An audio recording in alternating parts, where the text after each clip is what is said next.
Today we're talking about online dating as an INFJ. At first glance, online dating sounds like the perfect thing for the INFJ. It allows us to actually get to know somebody at our own home.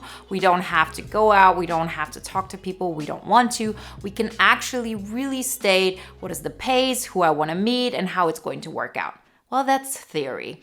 The reality looks a lot different, but that doesn't mean that online dating isn't the right thing for us INFJs. It's actually the best tool for INFJs to find the person that they're looking for. But like everything else, INFJs have to do it in a different way than most. We need a different approach when it comes to advancing our careers. We need a different approach when it comes to how do we keep friendships alive. And we also need a different approach when it comes to online dating. So today we're looking into the most important aspects once an INFJ decides, okay, online dating is the thing I want to try, this is how we're going to do it. Before we get started, I want to remind you, if you haven't done this so far, to download the free poster on the INFJ Epic Life Formula.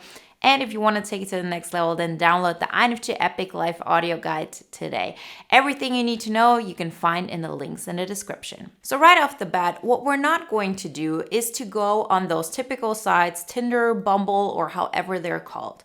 Because the thing there is, you're not meeting anybody that is in any way specialized or works best for you. It's really random. And if you're like me, if you're somebody who used to be single for 10 years, I found actually my spouse on a dating site.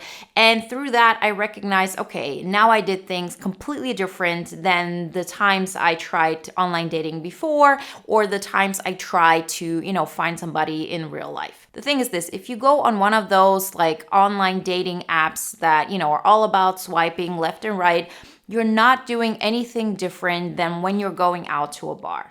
This is the thing. Yes, you get to meet people from your home, but even if you were open to meeting somebody, INFJs will probably not meet the right person for them, on just like a casual, conversation they're having in a bar. I'm not saying it has never happened. I'm sure INFJs who've met like their spouse on Tinder, great, amazing. But this is the exception. And so we have to understand that we as INFJs have to be very clear about what we want. We have to be clear about how we're going to communicate that. And on top of that, we have to actually sort out all of those people that shouldn't be in our space to begin with. I always say we as INFJs, we have a limited amount of energy, so we can't do all the things. We're not supposed to do all the things. We just have to do the right things. And so it is all about understanding how to approach the game.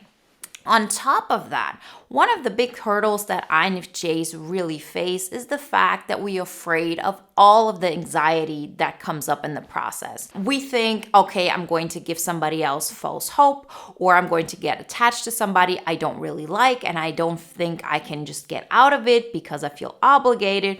So there's always this, empathy, social aspect that we as INFJs have to worry about on top of everything else. And so I really took it upon myself to figure out what works best for me. That was years ago. And after that, I've, coached clients through this. This is something that we talk about in bootcamp when it comes to relationships from time to time. And so what I found out, and this has everything to do with you starting and actually living out your INFJ epic life, you have to decide what you want. If you are not deciding what you want as an INFJ beforehand, you're actually open to everything. And with that, you're allowing people into your space that are not able to give you what you want. And think about it. This is not just like about online dating. How often have you been in situations where you said, okay, let's just see where this goes. If this is a person that, it could be something serious, or maybe, it'll be a fling, or maybe it will be just somebody I become friends with. I don't know what I want. I don't know what they want. And I don't know if our energy really matches. The reason why we approach situations like this is because we haven't decided on our own, this is the path I want to go. Why are we doing this? Well, we're doing this because our life isn't where we want it to be. We so often think of another person as our solution. That is one of the reasons why so many INFJs have long-distance relationships with people who live in a different city, in a different state, in a different country, continent, whatever it may be. I used to be one of them, because then you have the fantasy of, oh, I can just escape my life. I don't like my life. And I'm not really thinking about creating that life for me because I don't think I have the power to do that, right? This is our inferior SE. We don't think we actually have what it takes.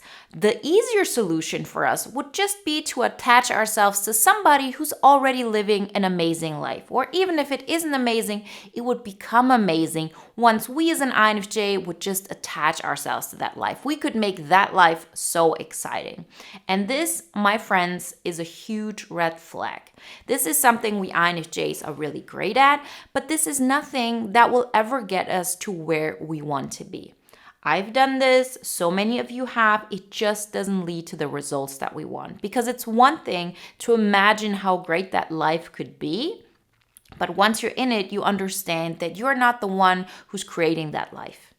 And it will never ever be that until you actually take charge of it. And so if you say, I want to take charge of my life, then dating looks completely different. And then dating online makes perfect sense. So what does that mean? Well, first off, you have to look at who fits into your life, not somebody that could take you out of your life.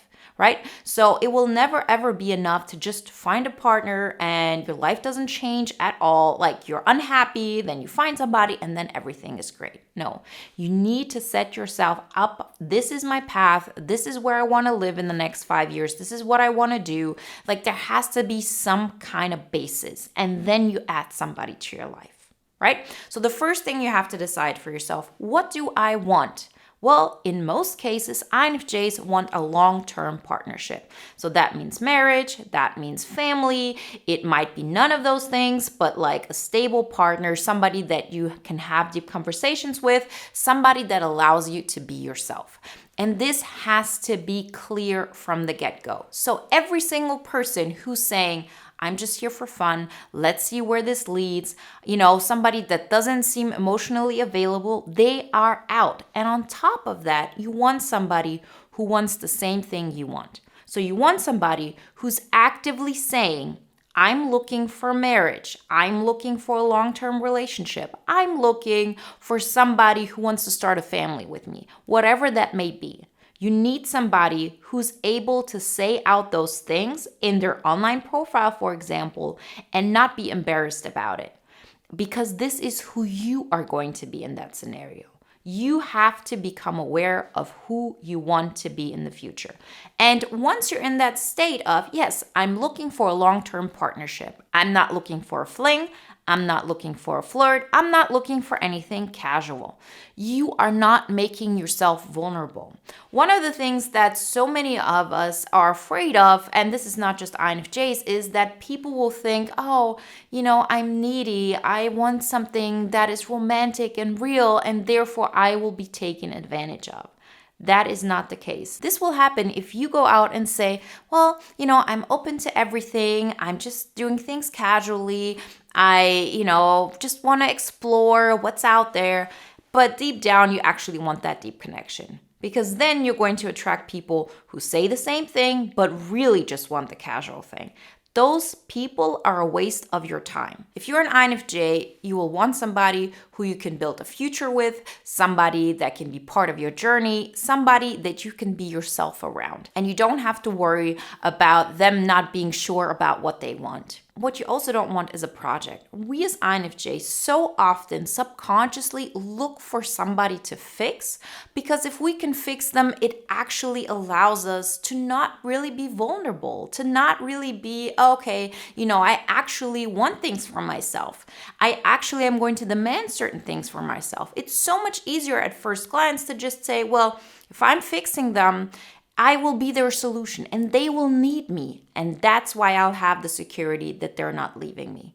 These situations happen when we're not building a life that can function without that person. So that's why dating is just part of the entire equation, which is I'm building this life for me. So Once you know this for sure, you want somebody who's also clear about those things. And in that situation, like, it actually becomes very safe.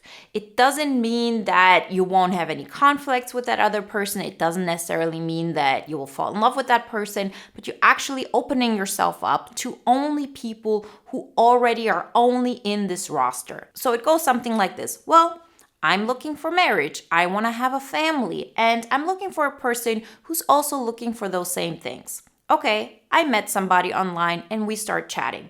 I see if there's a connection, I see if there's something that intrigues me about the other person, and we actually both start looking at, might this work in the future? That's a completely different approach than, oh, who's more interested? Who wants to make it happen?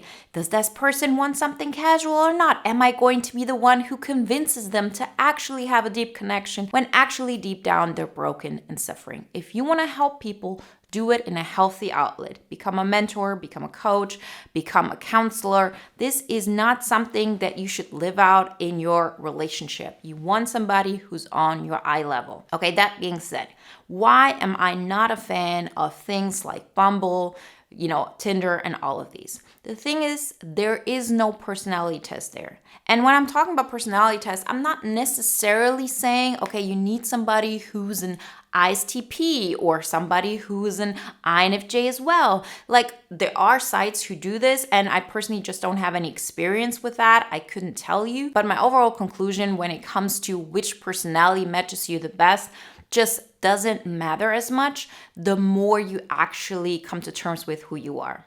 So before I really figured myself out, I was attracted to ESTPs, to ENFJs, sometimes ENTJs, because there was so much of this SENI, projection going on. I'm not saying that those types are not the right partner for you, but it's not about the type. It's about the person who's actually there, the person that you're talking to. And I've really come to the conclusion that there isn't a personality type that is making things really difficult for you, or that there's another one that is like the perfect match for you. You really have to look at that person.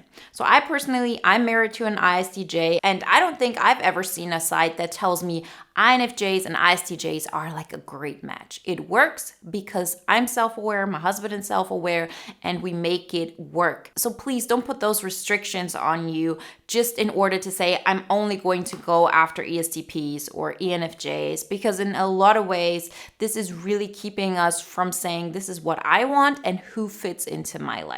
That doesn't mean that sites where you figure out, oh, I'm actually talking to an ISTP is a bad thing. But in my opinion, it's just not enough. You need to find out how that person lives their life. Is this somebody who wants to be in nature a lot? Is this a homebody? Is this somebody who needs a lot of attention? Is this somebody who needs a lot of nurturing? Are you somebody who wants to be pampered? Are you somebody who wants, acts of service? Whatever it may be. The tests that those big sites are offering are really, really deeply researched. There's just a lot that goes into it. It's not like a perfect match. Of course not. Like, I've talked to people who had like a really high percentage of, okay, we fit with like 92% or something. And then I talked to them for like 5 minutes online. And I said, no, this is not somebody I could ever see a future with. It just like, there are certain things that just are not working for me. But you're definitely narrowing it down. And on top of that, you actually start meeting people who could potentially fit into your lifestyle, right? There's no way I would have met my husband in a normal scenario. He lives a completely different life than me. We would have never crossed paths. But because of those tests, because of all of this, we actually met each other. And on top of that, he, just as well as I, knew exactly what we wanted, which was, we want marriage, we want family. Let's see if this person potentially is a good match. And for us INFJs, this is super important, because what we're doing here is we're removing the entire romantic thing out of it. It doesn't mean that you can't fall in love, that you can't have like all of those great moments, but leave that to the future. Right now, we want to approach it in a business-like manner. That's it. You're not doing anything wrong. You're not leading anybody on. You're just figuring out, like, is this person somebody who potentially fits into my life? I'm not being the person who is an observer and sees how the other person is acting. I'm actually going to be as upfront as I possibly can. I want somebody who allows me to grow. I want somebody who I can, be my biggest version of myself around. And they're not intimidated. I'm not too much for them. And that's why I even encourage you to be all of that. That person might think, oh, that person is a lot. But if they're not leaving, then they can handle it. When I started this experiment, I actually talked to people not just on those sites with the personality test where you actually have to pay because they're a little bit more legitimate. You actually get people who are really invested in there. You're probably not going to meet a lot of people who aren't really serious about it on those sites. But regardless of this, so I have talked to people on all different kinds of sites and also in real life, and I made it a point to be my most INFJ self that I could be. Right? I actually went into detail on some emotional things. I talked a little bit more intensively, things that would feel very, normal to me, things that would make me feel calm, things that, just seem like that's who I actually am. And most of us have learned over the years that this is not something to do because most people are, overstimulated by this. This is too much for them. So I actually, when it came to those dating situation, I, started with that. That was, part of my identity. Not like I did it over the top, but when there came situations where I decided, should I be more honest and, go a little bit deeper, be more myself or not? I did it because then you'll see a lot of people that will just vanish. They will see, okay, this is not somebody that I want to mess with because this INFJ, in this example, me, they're too much for me. Great. Thank you for the clarification. Thank you for not wasting my time. Let's move on. And there were things, for example, that my husband said that I knew, okay, if another person would have heard that, they would have ran. I understand where they're coming from. And this was just his ISTJ way, really business, telling me certain things. I, as an INFJ, could understand why he was doing that and that it was just, one aspect of this. And I kind of just laughed inside, but that's okay. I could handle this. And that's exactly how I would want other people to react towards me. Yes, there might be some people who think, oh, that person is amazing. They're doing so cool things. But that could be scary as well because you want somebody who accepts you, but who isn't mesmerized by you. Because those are the people who will probably ghost you at some point because it just hits too close to home. But my point is that you allow yourself to be most of yourself and that you then look, can this person handle this? And then you continue this process. Another thing that is crucial for us to understand and that we can expect and that will happen is that we get anxious. We get anxious because something really rubs us the wrong way. As in, okay, some of my blocks are really being triggered. There's something that makes me uncomfortable and I want to bypass this uncomfortableness, or maybe I go too far, as in I meet that person although I don't feel ready to meet with them, or I speak to them on the phone, I don't feel ready to speak to them on the phone, or whatever it may be. Sometimes INFJs just go a little bit too far emotionally speaking because they want to bypass this anxiety. And I'm here to tell you, don't do that.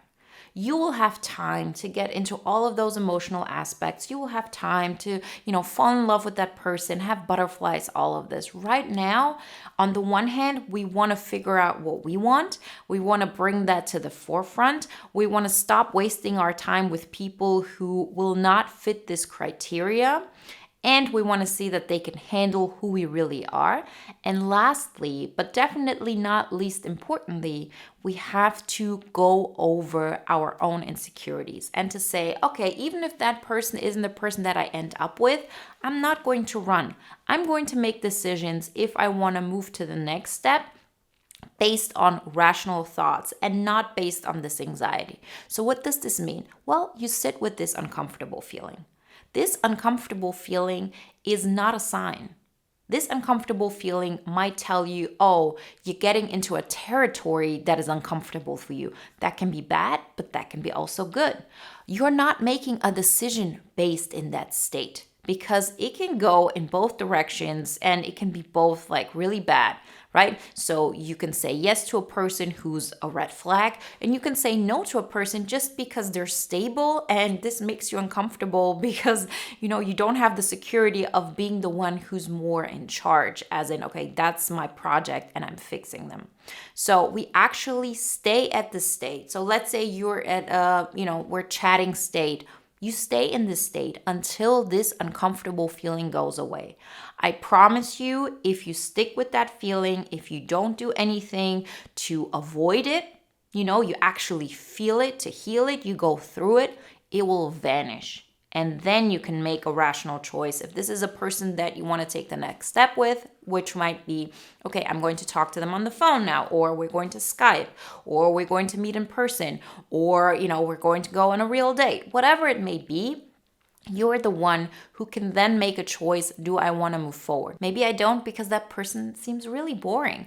Maybe I don't because this person seems unstable. Whatever it may be, make those choices when you don't feel the anxiety, because this anxiety will mask your true feelings. We want to use this process on top of everything else to allow us to bring all of those things that are inside of us forward, to deal with them, to feel them, to heal them, and then we can make much better choices when it comes to the next person that we start talking to. Remember, if you want some more guidelines how to become more aware and start taking the steps towards your life, like this is who I am, this is what I want, and making it happen in the real world, then check out the free poster on the INFJ Epic Life Formula. And if you're really serious about it and you say, I'm going to start making those changes now, then get the INFJ Epic Life audio guide today. Everything you need to know you can find in the links in the description. And if you want to watch another video now that is in alignment with today's topic, then watch the video Why the INFJ Stay Single Longer Than Most.